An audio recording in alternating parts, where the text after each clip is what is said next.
So one of the main structural principles is that elements such as roof, floor, and walls must remain stationary. That means if you are considering any structure, so building, so the components such as roof, floor, and walls must remain stationary. For this to happen, there needs to be an equilibrium of forces when the forces acting on them are equal and opposite. That means if the roof, floor, and walls must remain stationary, then the different forces which are acting on those components must be in equilibrium. That means they must be equal in magnitude and the direction must be opposite. Okay, so under loading, some deflection or deformation in the form of bending or buckling may occur. So since the load is acting on these components, so deformation might occur in the form of buckling or bending. And if the movement is not allowed, that means if you prevent buckling or deformation, then structural failure may occur. Your structure may suddenly collapse. Okay, so therefore, a principle of structure is that they must be designed to maintain a state of equilibrium, resisting external loads without moving.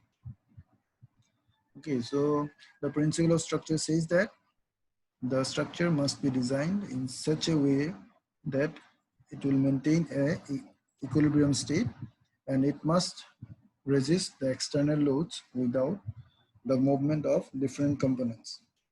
Okay. Next, the study of the causes and effects of stationary forces acting on rigid bodies is known as statics. Okay. When a structure is stationary or in equilibrium, it is called a static body. For a structure to remain static, three basic equations must hold true. Okay, so if a structure is static, that means it must obey the three basic equations, which are known as equations of equilibrium. And they are sum of all the vertical forces must be zero. That means if you're considering any joint or any point, the different forces which will be acting in vertical direction, if you add all the forces, the summation must be zero. Then only your structure will be in equilibrium and then only they will be stable. Okay. Next equation is sum of all horizontal forces must be zero.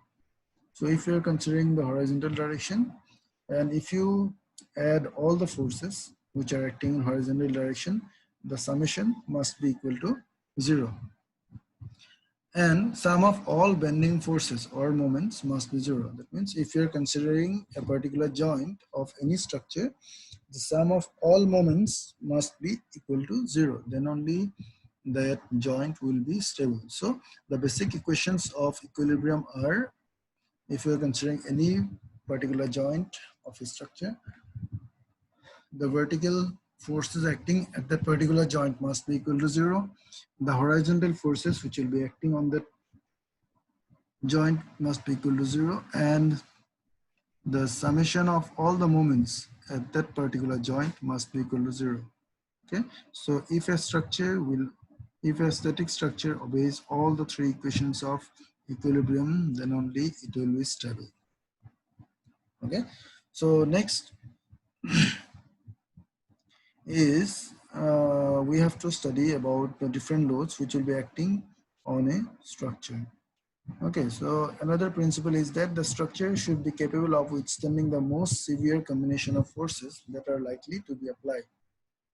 This is determined by geolocation relevant to the structure, such as in places where strong winds or heavy rain are common in common weather conditions.